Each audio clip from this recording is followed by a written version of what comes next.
Revolution Golfers, Martin Chuck here, and welcome to the studio at the Raven Golf Club in Phoenix.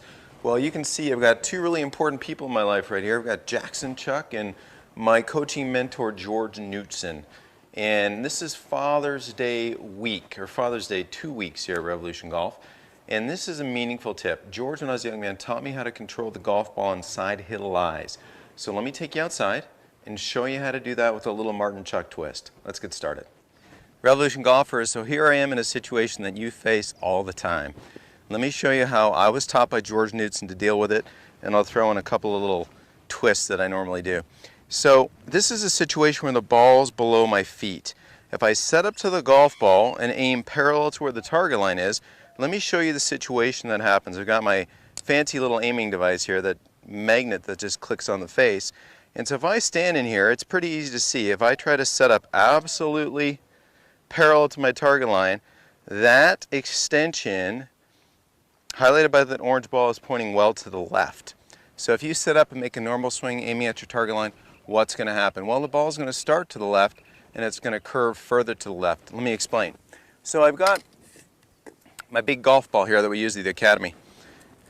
And when you hit a golf shot and the golf club, it hits the ball below the equator, you get a backswing, you get a backspin situation. That's what we want, because that backspin is what elevates the golf ball. Now, excessive backspin on a drive, you don't want that, but with iron shots, you want crisp contact with the face of the club below the equator of the ball, puts on backspin. Well, in this situation, you could see that when I was standing with my feet below the ball, everything's tilted. The grooves on the golf club, another little handy device to explain things, the grooves on the golf club are not parallel to the horizon in the distance. Everything is tilted.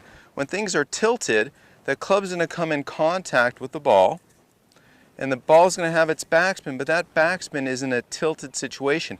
And think of it like an aircraft. If an aircraft's flying along and it wants to make a left-hand turn, it banks, and you get that same kind of banking situation. Well, that ball being forced into the air, that pressure and lift create that draw effect. So let's figure out how we're going to offset that condition of being in this tilted impact relationship to something that's functional for the shot. Now, if I take my 8-iron, and I've got my handy-dandy little aiming device on here, think about this, Revolution Golfers. I've got to make an adjustment. Well, let me show you what the simplest thing to do is just to aim everything to the right so that you can get that yellow ball, or the direction of loft, actually aiming at your target. So this is a situation where I feel like I'm aiming probably 20 degrees to the right in order to get that ball above that target line for the contact to make sense, for the ball to fly reasonably straight. Now, most tour players don't do that. Most tour players do a little bit of a blending of the two. Standard ball location on a parallel aim would produce a ball that starts and wants to hook to the left. So they do a little bit of two things. A little bit of right aim bias, and then they move the golf ball a little bit back in their stance. So if I hit the golf ball farther back in my stance, that projects the ball out to the right anyway.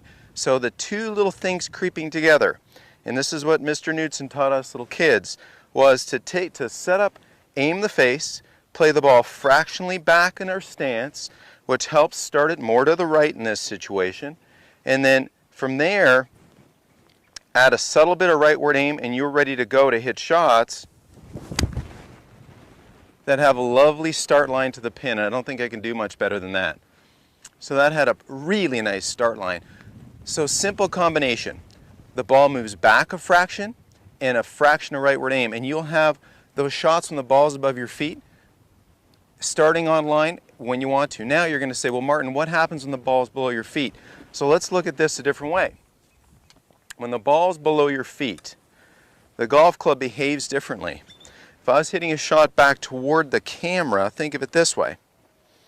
I can take up some of the slope. I can get the grooves of the golf club pretty close to parallel to the horizon just by my adjustment in my legs, my body. So you don't have to aim as much for the right-handed golfer to the left as you would for the right-handed golfer with the ball above the feet. So some of this slope can be taken up. Some of this relationship of getting the handle, you never play the handle and get the grooves even with the ground here because it wouldn't make any sense. But you can, certainly when the ball's in the rough like this, get the grooves kind of parallel to the horizon, make up some of that difference by getting a little bit more flex in your legs, and you have to aim a fraction to the left of target, but not as much, not as many subtle offsets as when you have the ball above your feet. So, Revolution golfers, I hope that wasn't information overload. I hope it was something that can help you better manage these hillside conditions on the golf course. Please leave your questions, post them down below. I'll get to as many as I can. Thanks for watching.